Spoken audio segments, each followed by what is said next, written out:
with people about our country and about the thoughts I have and what I think would happen in our country. I'm not doing so because I do not know or I do not have ideas of my own on what I think would happen.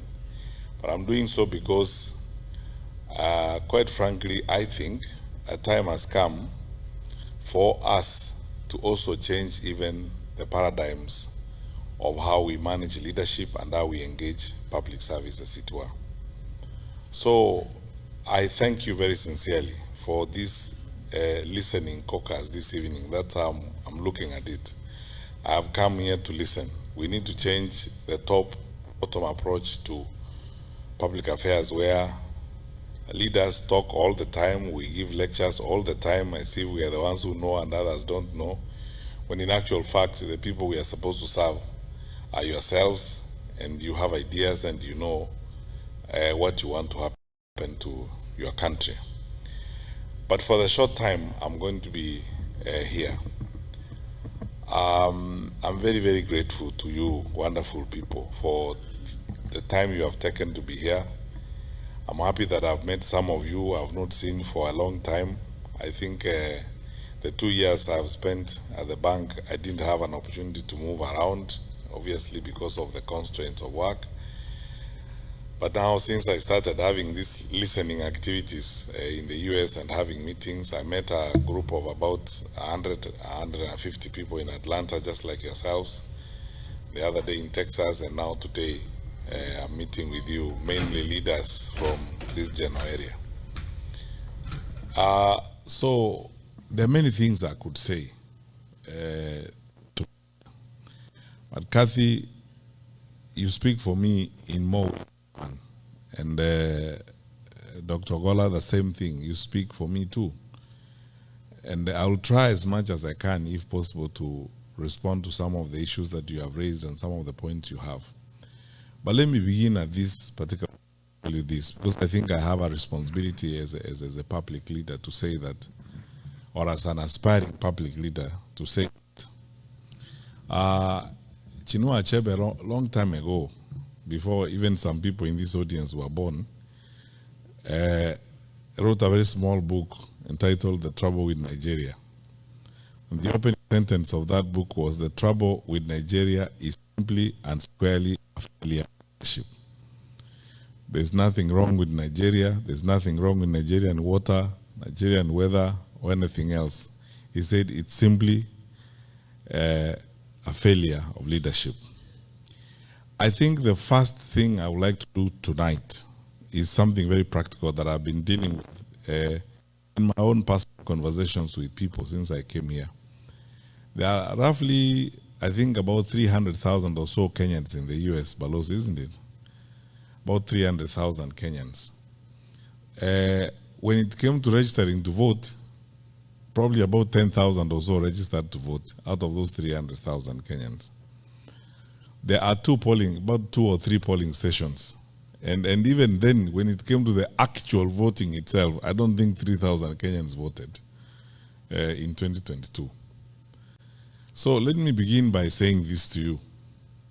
And even we, as the leaders or aspiring leaders, we can't love your money and the remittances that you're making, but we don't love your contribution.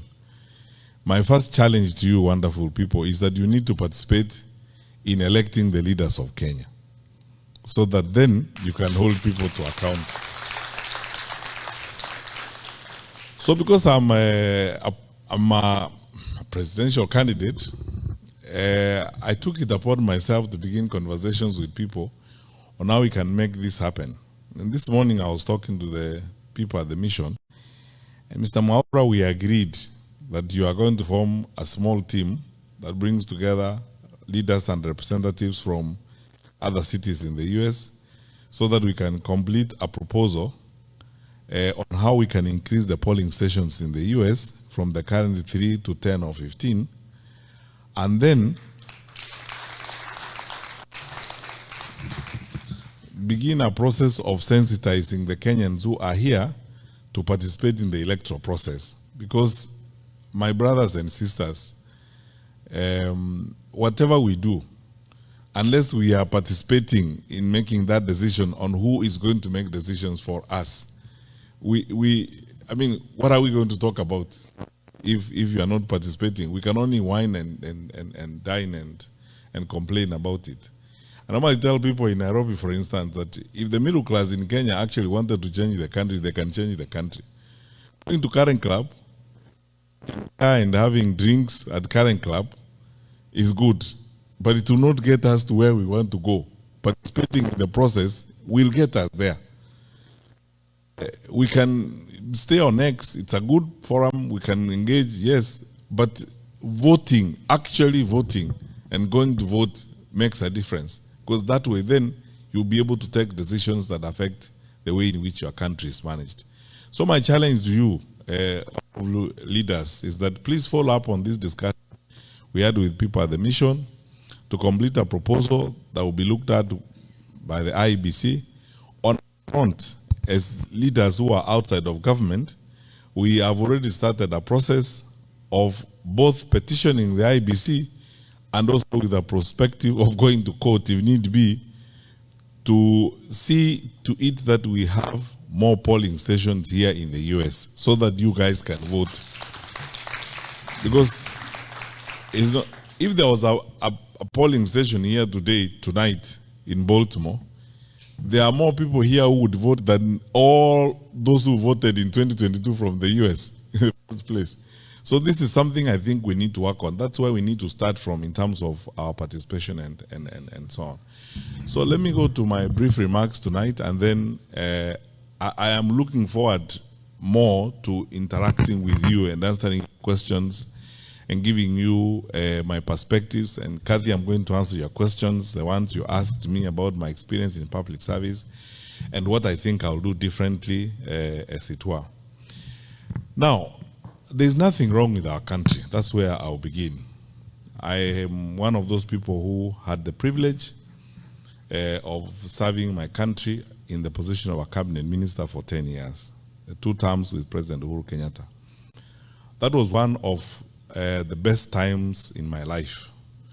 With all the challenges and the crises, in the Ministry of Interior, for example, 2/3 of the time you operate on adrenaline.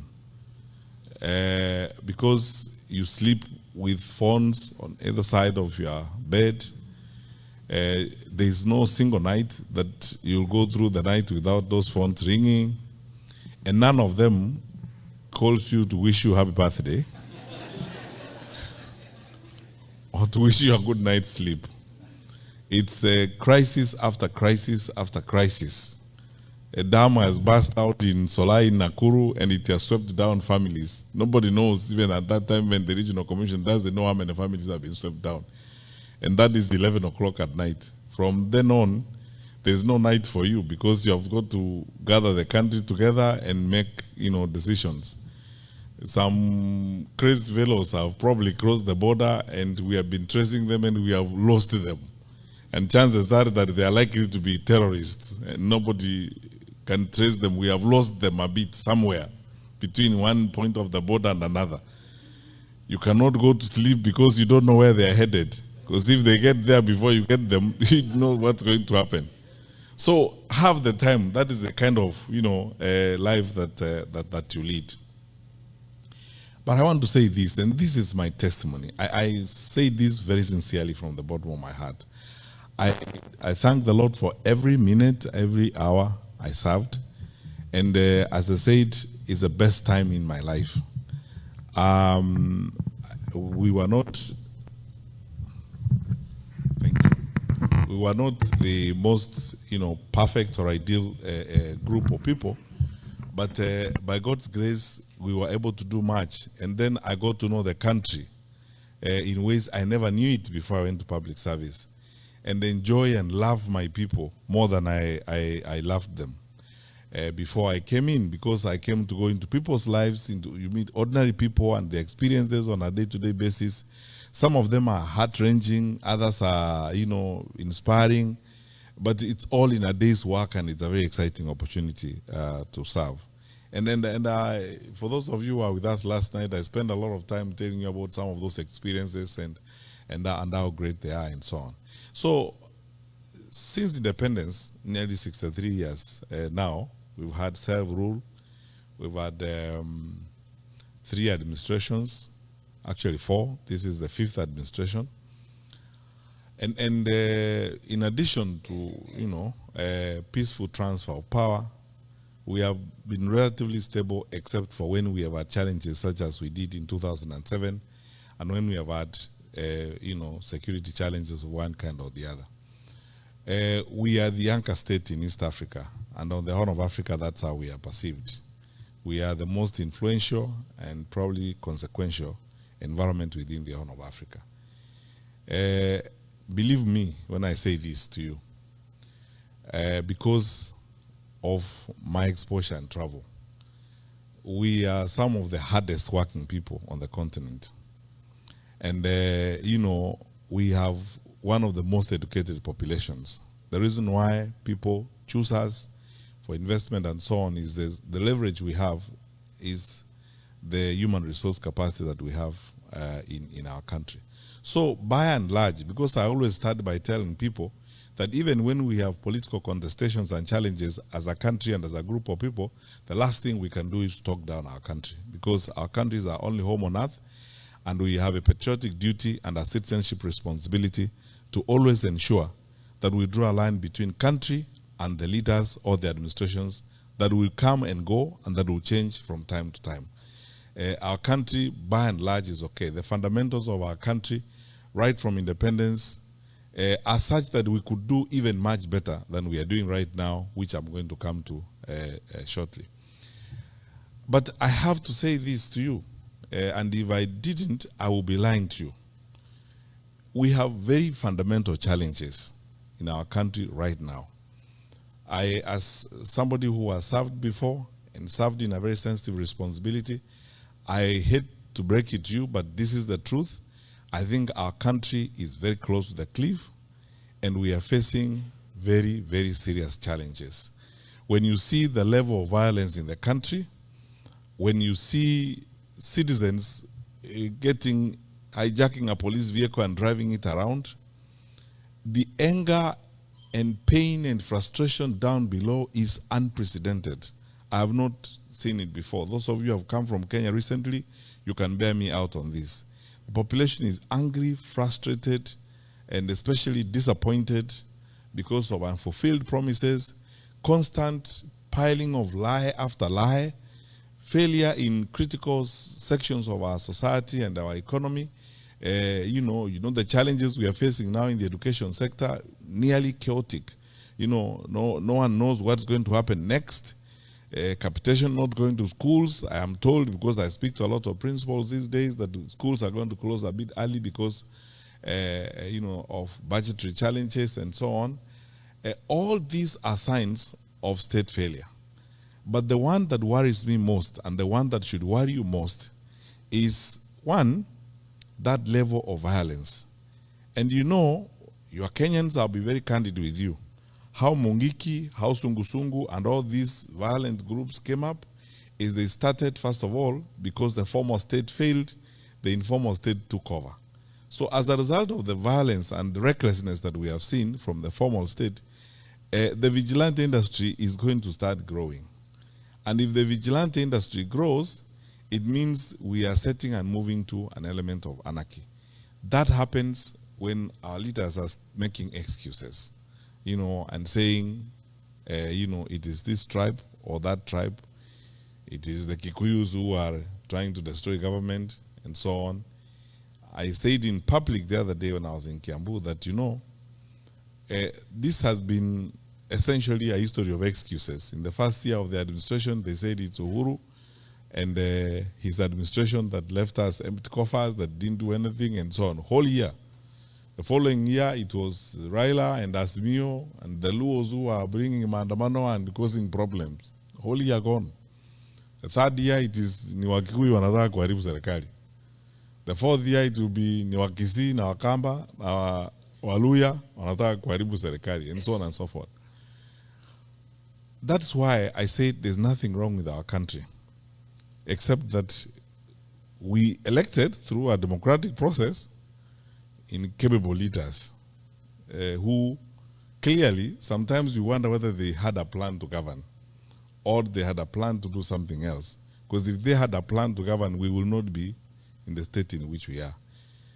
And now, I want to answer the first question, Kathy, you asked. What would be the difference? I want to be absolutely frank with you. I am here and I am interested in running because I believe that I will offer better management and better coordination of government than what we are seeing.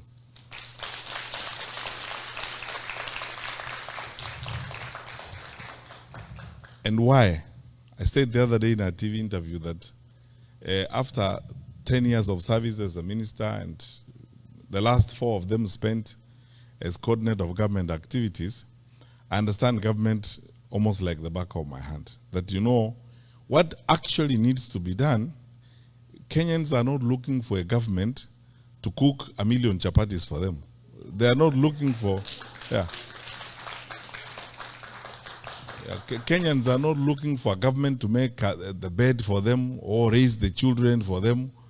Or, you know, the Kenyans are looking for a government that will do one thing. Just wake up in the morning, go put your ass on the chair and work. That's all. Do your work.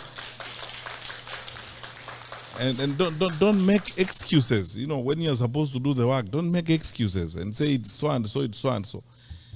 My commitment, and I've been telling fellow Kenyans that since I put my name on the ticket and I put my hand on this, I'm saying this, hold me to account.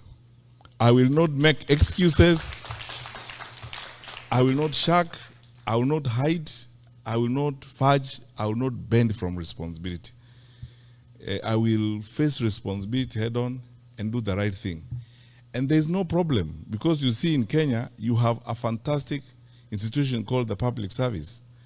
The public service in Kenya has been the basis on which as a country we have stood. People go into the public service, they do a fantastic job. Many of them are very professional and very committed people who need, and that's my second point, Kathy, who need trust, leadership that they can trust. Because the trust deficit in the administration is uncoverable. The distance between what they say and the truth is uncoverable. That people need trustworthy leaders, people they can trust. That if they tell you this is going to happen, it is going to happen. That's why I don't want to spend so much time criticizing others. I would like to spend more time saying, in my view, we would like to have a trustworthy government, a government you can believe, a credible government. Whether it's foreign policy, you know, our country, Kenya, over the years has been known for 3 things: stability, reliability, and credibility. That you know what we tell you is credible as a government. The reason why we are an anchor state in the Horn of Africa and in East Africa is because our neighbors trust us. Over the years, they have trusted us. The largest UN office in the south is in Nairobi. We have very credible relations with the United Nations High Commissioner for Refugees. How on earth can we be the ones arresting opposition leaders and returning them at night to their countries? These things are hurtful to our image as a country. They affect our citizens, especially those of you who live outside the country. If today you were a consultant, a Kenyan consultant in Khartoum, working for a UN agency, how would you be comfortable when that government probably thinks you are a citizen of a hostile country? And it is unnecessary, the things we need to do. So, Kathy, I think the difference would be, I am interested in, and I believe there are many people in Kenya who are looking forward to honest and trustworthy leaders, people they can believe and people they can trust. All of you wonderful people grew up in an environment where you know viongozi wa kitaifa, wakubwa wa serikali, wakizungumza mahali pale waseme, kuanzia mwaka ujao, mpango wa elimu utakuwa namna hii. Kila mtu anaamini hakika, hivyo ndivyo itakuwa. Lakini tuseme ukweli, leo watu wakisimama pale, ahadi tumepata ahadi kama maelfu sijui 15. Na hakuna hata moja, nothing. In 2022, just before the elections, I was invited to a meeting by Archbishop Olesabit and the Anglican bishops. And I spoke to them, this video clip that has been doing rounds all over. The bishops asked me questions about, the budget, saying 5 billion, 2 billion to see border, I don't know which billion is to who. They asked me, I said, these are lies. You're just being lied to. I said that 3 years ago. And Kenyans, it has come to pass. And I said, the Chief Justice invited us to a meeting in Naivasha of the National Council for Administration of Justice. Everybody was in the room, including judges of the Supreme Court and the DPP, the entire justice sector was there. Then I was asked, including the late Chebukati who attended the meeting, I was asked this question about money and campaign finance. And I said, this wash business we are seeing here, some of these people doing well on the campaign trail are people who are on the Interpol list for wash and money laundering. If we are not careful as a country, we are going to launder into elective offices up to 40% of these characters. And we will pay a price for it. Today, my colleagues, those of you who are in the finance sector, we have been grey listed. 3 weeks ago, the EU also listed us as an insecure financial transaction environment. It has never happened since independence. And the reason why I was very surprised about that EU one is that we are the only country in East Africa on that list. I want to be diplomatically sensitive. Sitaki kuongea mambo mengine niseme, unajua hata Burundi haiko huko.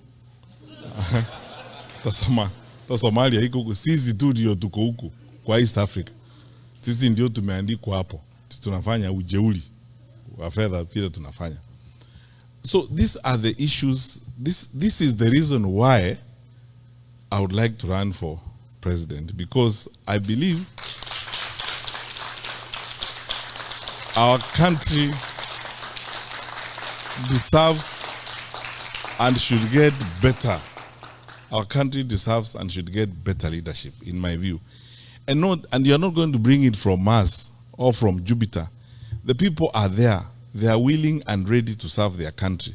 What they need are leaders who will go and work.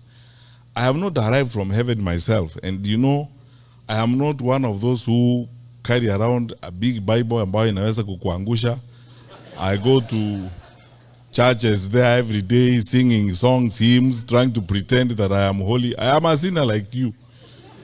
It's just that I am a realistic sinner who will say,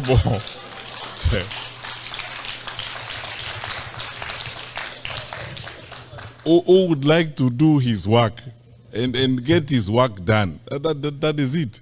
Who will not make excuses when I'm supposed to deliver services, and who is willing to level with the people of Kenya and tell them the truth, as it were. We know when Gen Z happened, the demonstrations against Finance Bill 2024 in June 2024. First of all, I asked very many people, and the privilege I have is that you cannot hoodwink me. I think, as someone said in this room, the late John Mijuki and myself are probably the most consequential ministers of security in independent Kenya. I was there for 5 years. I know our capacity and I know what we will do. How was our parliament overrun in broad daylight, and parliament is 2 kilometers from State House? So, and then MPs were scampering for life. What is shocking to me to this day, honestly speaking, and you Kenyans, this is something you should ask yourself questions and answer. No one has asked the question, what actually happened and why? Because in ordinary circumstances, we should have had an all-parties parliamentary inquiry, where all parties come together, have a parliamentary inquiry. In fact, if I was president that time, I would have worked with the leader of majority and worked with the speaker to have an all-parties parliamentary inquiry. Why? It would have given me an opportunity as president to listen to the Gen Z and to have an opportunity for them to ventilate so that I understand what is actually going on, have the parents come there, and it would have given us an opportunity as a country to do deep dive and soul searching on what we had not done that caused Gen Z to get to that point. So, we did not do it because viongozi wa kitaifa think they know everything.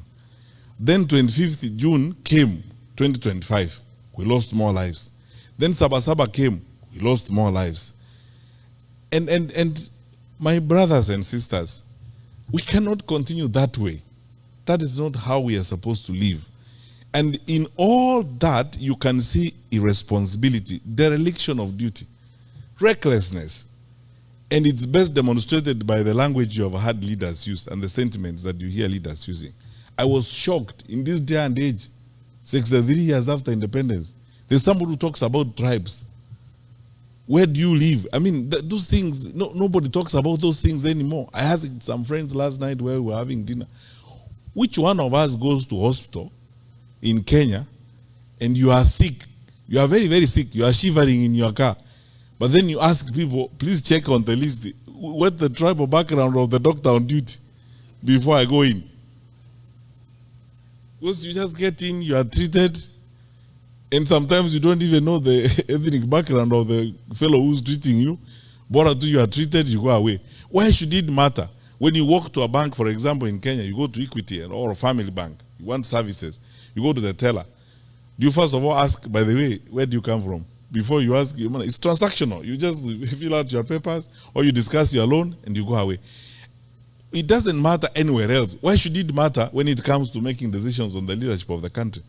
It's because some of us tuko na shida fulani sijui ni ya kurogwa ya huko nyuma, which we should never ever ever as a country accept. And that's why the young people in this audience who are listening to me, Gen Z is an opportunity to step into the third wave or the third generation of leadership in Kenya, modern Kenya. This is what is going to give us. This thinking and this approach is what will give us a modern country. A country where the content of your character matters more than your surname. You know, the values you hold, the delivery of services is more important than your surname.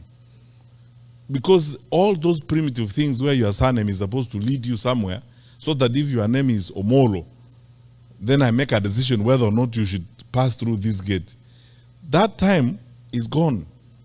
And Kenyans, let us not only resist, let us reject that kind of attitude. So I'll speak about this until the cows come home, but this is my vision. That one, we can put up, and I can promise we can put up a credible government that can be trusted, that will ensure the stability of the country, that is reliable. We will not do some of those things that will hurt the image of our country. When I have another time, I will tell you about some of these challenges that we had, even when I was Minister for Security, when some of our neighbors were trying those kinds of things, and we told them, we will not solve your problems. Your problems will be solved there. Don't drag us into your quarrels. Everyone is free to come to Kenya and have fun, as long as they don't break our laws. If you break our laws, that's a different story. But if you're just coming to do business in Nairobi, have a girlfriend in Nairobi, do whatever, you are free. Do business here, put up a whatever, that's fine. That's what our country is supposed to be. Because we want to be honorable and respectable members of the international community. And we are signatories to all those conventions, including the protection of human rights and stuff like that. That's what I hope we would do as a government. We would sit down and reorganize the education sector that is chaotic. Imagine, how can you not be frustrated if you are a young university student? You don't know when you're going to have help to start with. You don't know when the semester is beginning or ending. You do not know whether you're going to do exams or not. Statements fly left, right, and center from the ministry on your fate. You don't know which one to believe. The one that came out today, the one that was made by the minister, or the one that was made by the president. You don't know. Chaotic. How are you supposed to live your life? Yet, you know, in a sector like that, you're supposed to have a sense of predictability to move forward. I will advance this argument, especially when we come to the campaign proper. We waived examination fees when we were in government. Because I can tell you as a Minister for Education, when we looked at the budget lines and the allocations to the Examination Council and what we have in the budget in the ministry, there was no point really of levying examination fees, especially when you know it is actually going to be a wastage issue, it's going to be an inclusion issue, it's going to be a completion issue. For the educators in the room, like Dr. Weche, you know what that means is that there are people who are not going to do exams because they can't afford 5,700. And if they stop there, that is wastage. All the resources we are putting to educate them is wasted. And these people's lives is messed up. It means it is going to exclude some people. That's why it's an inclusion issue. Only those who are well-to-do will be able to do that. It means it's also a completion issue because you see, you're going to start having dropouts as a result of this kind of bottlenecks. These are barriers to educational completion, as it were, and the educators in the room will understand what I mean. That is a way that affects the human resources we have for our country. I don't know whether I can be crazy enough to do those kinds of things in society. We would like to run a government that will pay attention to that, because that is, for us in Kenya, education is our gold mine, because that is how we train, and that is the foremost resource we have, and that is the leverage we have for growth and development. Go anywhere in this world, you will find Kenyans there, educated Kenyans working in all these international organizations. Sylvia, my colleague, is here.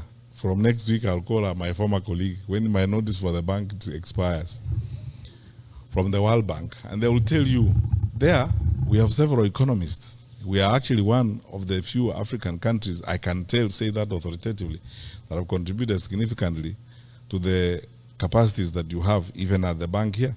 It's because of our education. That is one thing we cannot mess. We need to address it, and we'll sort it out. We will secure the country and ensure that, you know, it is, yani ni aibu ya ajabu. The people are walking around in the capital city of our country, in the capital, not then in the capital city of our country, carrying rungus and the sticks and kicking doors, businesses, and so on. There are banana republics that are better than that. We cannot allow that. My brothers and sisters, let us all come together and ensure this does not happen as we go forward, so that we strengthen ourselves and strengthen our country. But you know, finally, and this is the last segment of my remarks tonight, I have not lost hope, and I will not lose hope in my country. And I want to ask you, wonderful people, because when there are challenging times like this, it's very easy to be tempted to lose hope, to give up on your country. And for you especially, who are here in the United States of America, like Kathy said, you go there, kukidoka, unarudi. Then you say, acha nikae tu. Then you are not going back, you are here, and everything seems to work one way or the other here. You drive to the seaside and have a nice weekend, get your friends on Thanksgiving Day and have a barbecue and stuff like that. That's fine. But look, even this one was built and it got here because people made sacrifices. So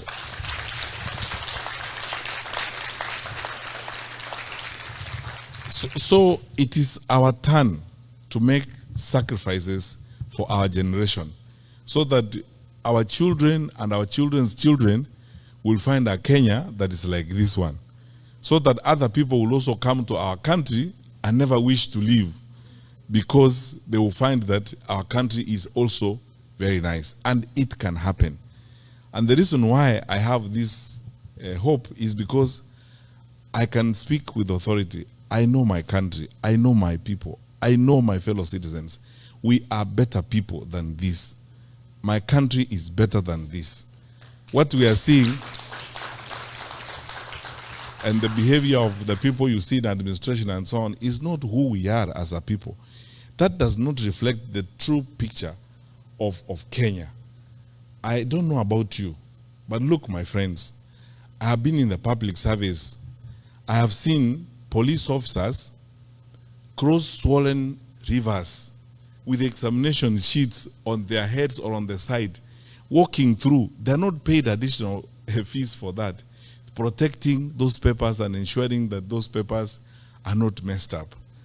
During Corona, I went to some place beyond Embakasi to thank some Kenyan women who had decided on their own volition, nobody asked them, government did not ask them, to cook for police officers who were manning the roadblock at that time.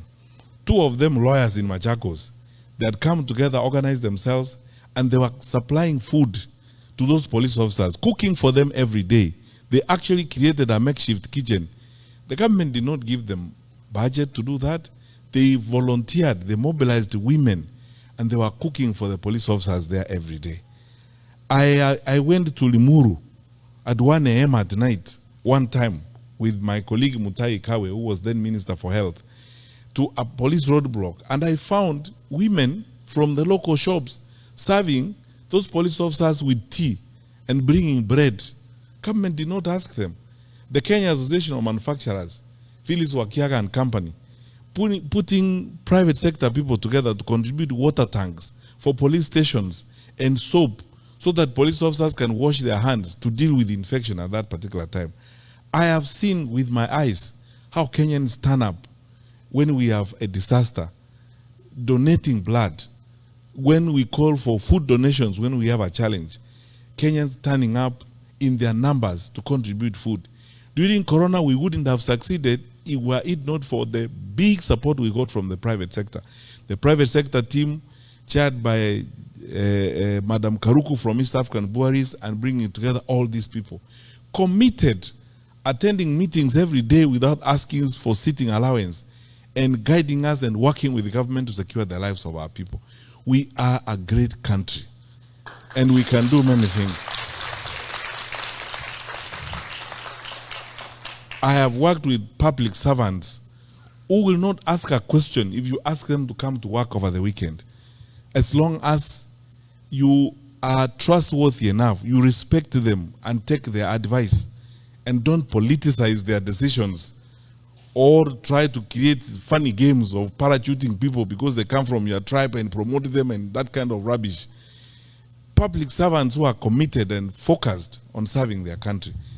Our country is great. We are better people.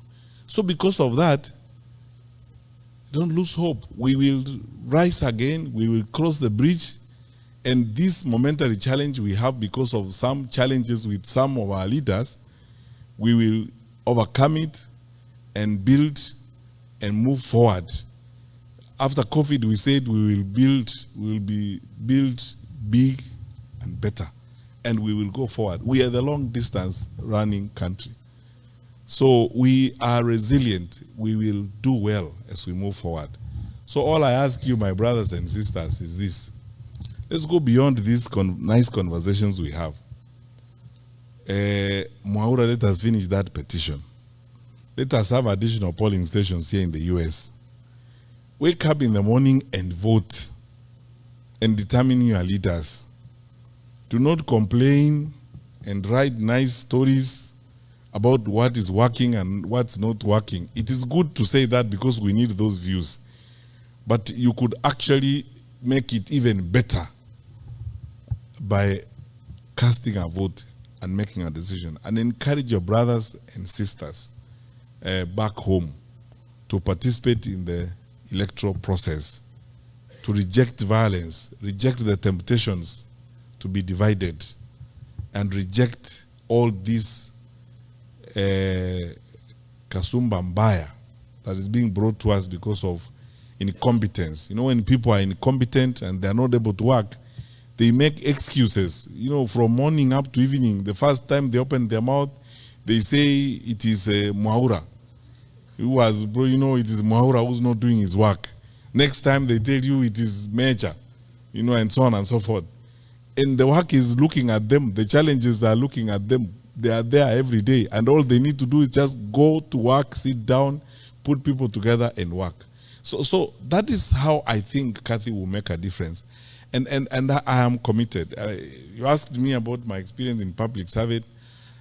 I've said it was a wonderful experience and I succeeded because I trusted the people I worked with. and they trusted me, and every single day was essentially a celebration of our nationhood everywhere you go. Whether you meet rural folk or people, you know, sometimes I was telling some friends last night that one thing that I am going to have to learn to live with in this thing I'm now doing, that, you know, I never thought I would actually first of all go into politics and start campaigning and looking for votes. Now I'm here. Sometimes it's an emotional experience, to be honest with you. You know, like when I went to Kiambu, you know, Kenyans are really wonderful people. You meet these women, these ordinary women. Some of them are actually walking bare feet. And if you even sit down with them, they actually know what the country needs, and they talk to you very responsibly and very nicely. Those people are not wheeler dealers, they are not cartels, they are not wash guys. They just want a peaceful and stable country. End of story. So, you know, tuaje mambo mingi na story mingi. You know, let's get some work done. Now, I keep telling our leaders, you know, every time they are sometimes even criticizing us and saying, oh, it's the opposition that is sponsoring violence. And I tell them, there is nobody in this world called opposition. People have names. Say it is Fred Matiang'i and give the evidence for it. Because even that blanket and general condemnation is part of that laziness and that recklessness and escapist behavior, as it were. Be direct and say who it is who is doing that kind of thing. There is nobody called opposition, as it were. Just say who it is who is supporting and provide the evidence for it. We are a mature country. We are better than this. We can do a lot of good things as a people.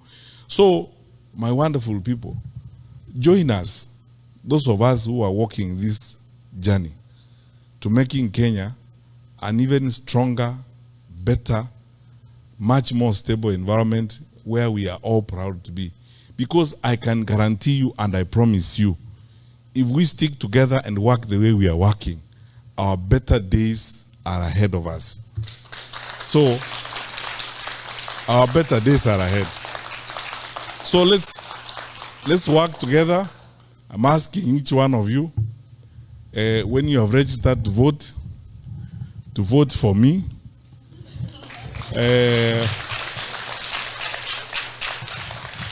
But I don't put a full stop there. I put a comma. I say vote for me, comma, and hold me to account. Yeah. And hold me to account, because this, I am not given to those types of stories. I used to enjoy driving in schools even at 6 in the morning and hanging out with the teachers and until the job is done. There isn't anything I cannot do if it is my assignment, if it is my work. And when Kenyans tell me about it, like I've had some of you refer to it tonight, please know this. I wasn't doing you a favor. You paid me to do it. So that is what you paid me to do. I was earning your money every month, and I pray that if you decided to hire me again, I'll be worth your salary. God bless you.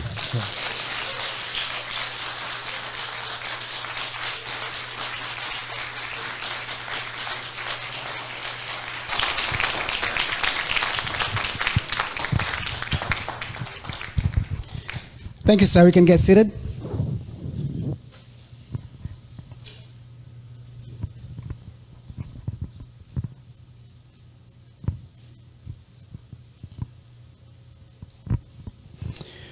All right. Thank you, sir. Thank you very much. And actually, I believe those who came here not convinced are convinced. And if you're not, we're going to have more meetings like this to make sure that you get convinced. Dr. Matiang'i has a history that if you Google it, don't listen to Baba Moore or Senator Moore. That's not enough. I'm biased in many ways. Just go check a little bit. Do a little homework. You know, look at the resumes of the people you're dealing with, a number of options. We're going to go to the question session. But there's one thing I want to say before we move on. If you really believe, and I know you do, that this is a journey we have started to State House, you're going to act like you're a person who is already in State House. What do I mean by that? For one, we cannot be carrying those tribalism he mentioned right here, today, in your own area. Because let people be attracted to us, to this campaign, by the way we behave, the way we act. They're going to say, these people are actually different. Their politics is different. And therefore, they will be able to gravitate to us. The other day, and you've observed interviews of Dr. Matiang'i, he's not accusing others, attacking others, and using language insulting others. That is missing in his interviews. And it's intentional. So I would like us to be intentional also. When we talk to other people, because we'll expand this tent. That's how we win. By being very intentional in the way we speak to the people we want to bring to our camp. Lies are not necessary. Attacking others are not necessary. If you have a good history, why are you attacking others? Give them your history. That's all you need to do. And you will be fine. The other thing I'm going to say, and I'm going to apologize saying this, let us not be caught up in our tribal cocoons. That's not going to help. For example, if I'm from, what is it called, Mulima? Mulima. Mulima cannot elect a president on its own. Just like Nyanza can't. For that reason, be very sensitive when you are talking to others and try to bring others in this camp. If we are going to make a good presidency, we have to start acting now like a good presidency. So now we're going to go to question and answers. I'm going to bring my very able secretary, SP. I've never had anybody called Spalatin, by the way. This guy is called Spalatin. Give him a clap, tafadhali.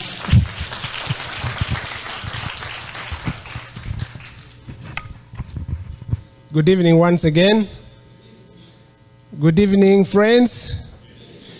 Let me hear you say, restore Kenya. When I say Matiang'i, Matiang'i, restore Kenya. Restore Kenya. Matiang'i. Now, I have a very difficult task at this moment because I recognize that we are running short of time, and I have to apologize that we are not going to be able to have a roaming mic. At a time, I think 2 months ago, we did request you to submit your questions online, and from that, we collected about 70 questions. I have collated all those questions into the bundles that I have in my hands. The good thing is, from Dr. Matiang'i's speech tonight, he has answered quite a few of those questions. Now, the task that is before me here is whether to go ahead and ask the questions and for him to choose to answer them or skip them. But let me say that I'm going to ask a few questions on current affairs and governance issues because you've touched on quite a few of those questions, and we'll see how far we can go with this. We've all witnessed the violence that has been meted on young Kenyans, noted Gen Zs in Kenya, and infringing on their right to picket since June 25th, as the youngsters here spoke about earlier. The latest cases of Albert Ojwang and Boniface Kariuki are still alive in our minds. Now, as a former CS Interior, what is your take on the high incidence of police brutality and extrajudicial killings? I will bundle that with another question addressing the Gen Zs. What is your take on how the Gen Zs are going about presenting their views on this matter? You can address that, and then we can move on to governance issues.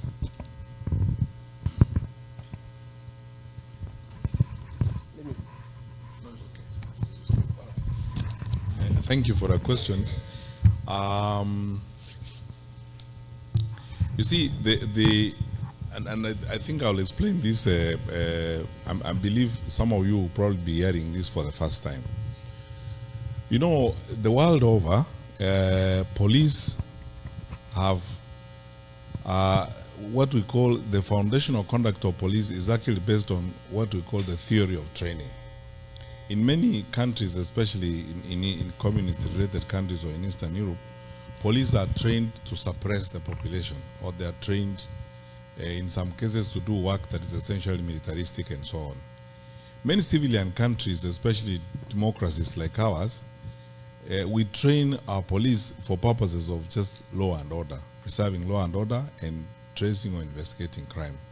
So I'm saying this because even when I was in the Ministry of Interior, I was invited several times to Parliament to address these issues like extrajudicial killings and forced disappearances and so on.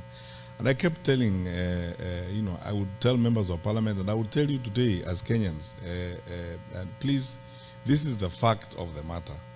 Our police and our security, our domestic security teams are not trained to suppress the population, or they are not trained to control, or as I said, brutalize the population.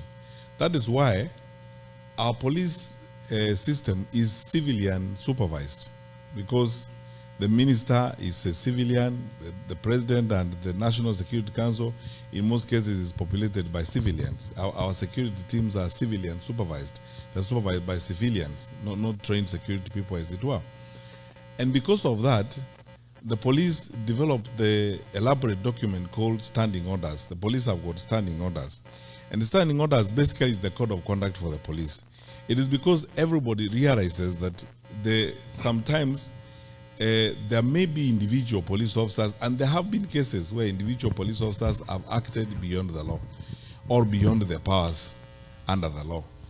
And that happens with every profession, because I mean we have a code of conduct for teachers. I was Minister for Education, and I know cases where teachers were dismissed and punished for having affairs with students and that kind of thing.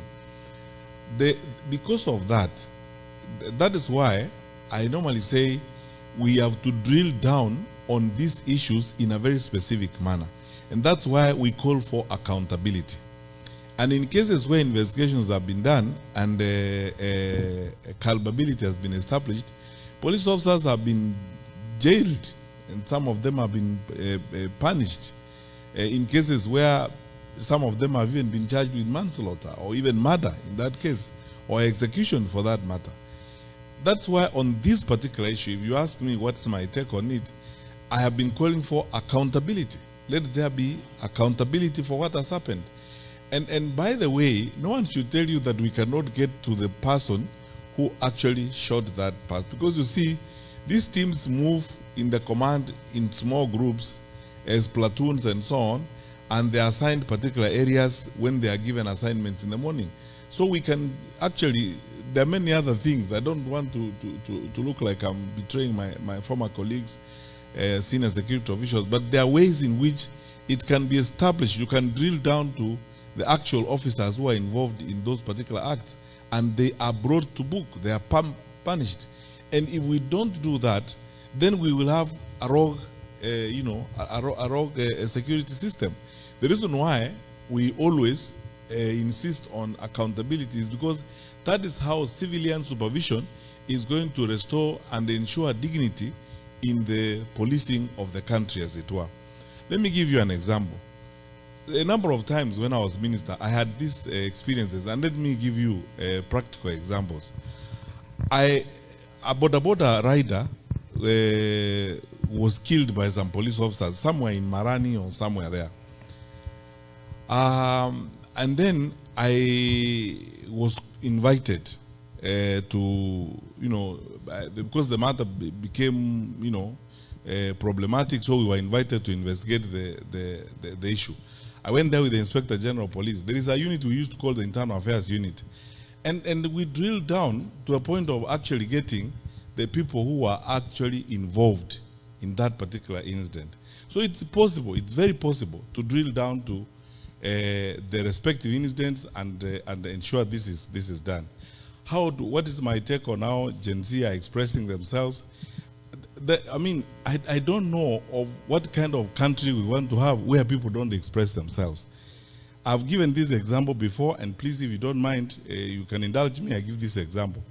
When I went to education, I used to insist in schools, when I'm going to schools, especially for Parents' Day meetings, that let us now listen to even the students, because the general tradition of conducting affairs, in schools is you have a Parents' Day meeting, and everybody tunakula pilau, people stand up and go, and the students don't say a thing.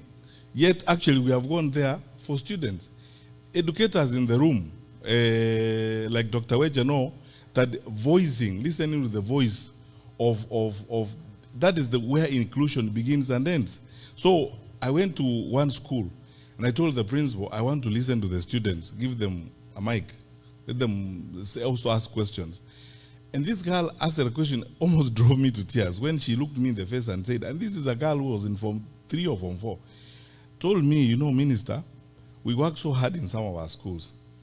There are schools where people steal exams wantonly. And we know the basis upon which people are admitted to the Faculty of Law or to medicine and so on is on the basis of the grades they have.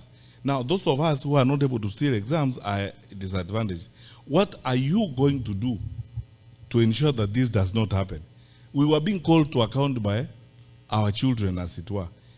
What is going on, honestly speaking, is something we can deal with less force, less arrogance, and so on, because there is nothing unusual or nothing extra that is being asked. What this is voice, the Kenyan population, they may be young, they are voicing themselves, they're saying this, they're voicing concerns and raising issues. Why don't you address those issues, as it were? And find answers. Where we don't have answers, we can confidently say we don't have the answers, or bring them on board. That's why I've been saying we must be as open as possible, because we chose democracy. Why did we choose democracy? We don't want to listen to each other. We chose democracy. That's where I think, personally, I have a problem. That we are not listening. Let's listen to the issues that are being raised. Some of the issues that are being raised by Gen Z are straightforward matters that you can see, like recruitment and so on. If you need 200,000 shillings or 300,000 shillings today to get that letter of employing a teacher, 300,000 or 200, where are these guys going to get that money? And this is what they're asking. They're asking for, equity. They're asking for objectivity, meritocracy, and these straightforward issues. Why should we even debate them in the first place if we are serious people, in our society? So my view is, and then that is a position I've held for a long time. It's not just for this circumstance. Let us listen to one another. Let us listen to the younger part of our population. And I noted the other day in an interview that 70% of the Kenyan population, 70%, 7 out of 10 Kenyans you will meet are below the age of 35. So the 30% are the ones now sitting on this 70%, as it were. And if we are serious people, honestly, and I believe we are, shouldn't we be spending our energy and time on this 70% of the population? And if we are serious about what we believe, and these are the people who should be investing more of our energy, because this is the way the country is going to be in the future. Some of us are facing the door. These ones are coming in. Isn't this the part of our population that we should be spending time? And when they ask questions, we brutalize them, or we think it's not necessary for them to ask the questions.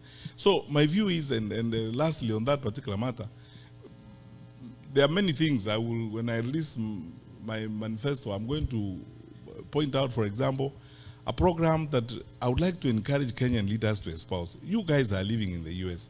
You know something called the White House Fellows Program. The White House Fellows Program is one of the most famous programs that has trained leaders in this country. Young top interns who intern in White House, who end up becoming leaders who do great things. Of course, the most famous intern was Monica Lewinsky, for different reasons, for the wrong reasons. But you see, I would like, for example, I have been writing a program with my colleagues on my campaign team to develop a program like that in Kenya, if I had the opportunity myself to be president, and then replicate it 47 times in every county. Imagine how many young people you will bring into leadership through that. And then train them. Lastly, people forget one thing, by the way.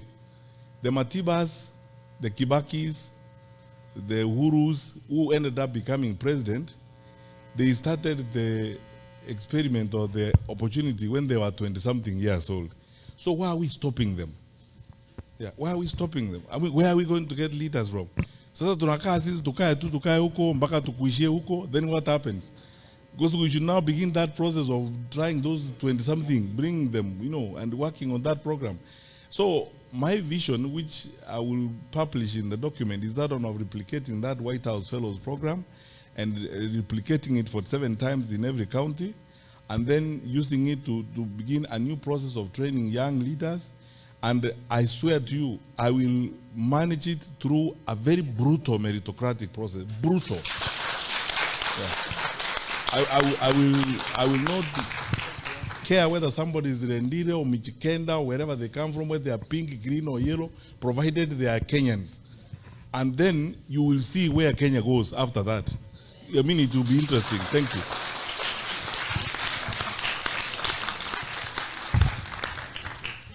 Thank you, Daktari, very, very much. As you have seen, they are dimming and lighting our lights because they're saying it is time. Huko kwa klabu tunaita last call. We may not be able to, as I said earlier.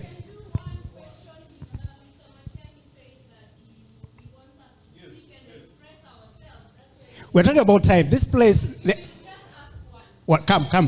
Kuja uliza. You see that lady over there? Kama utanisaidia kulipa check, tukipitisha wakati. Tuko na pesa tutatoa. Pesa tutatoa wapi? Tuko na pesa, hii ni diaspora. One question. So, we would like to continue, as again we promised this place. And Vera will tell you it was very difficult to get this place. We want to be able to come tomorrow and get this place. Unaelewa? So please. Yeah. That's the problem. A separate meeting because we want our questions under the young people because we've had this narrative over and over again. And that's why we came because we want to know if we are open to supporting the best candidate. We came to be convinced, but we are tired of being silenced as young people, not being given a platform all the time and being. So yes, Ask the question. One. just one there. Okay. Yeah, so in the event that you become the president of the nation of Kenya, because there is a high possibility you will be the president. Yeah. And given the atrocities that Ruto has done, how will you hold President Ruto and his out of office and the complicit politicians and police officers accountable for over 94 deaths that have occurred at the protests that have occurred since last year and now? We want to see him jailed. That's what we want. We want all of them held accountable.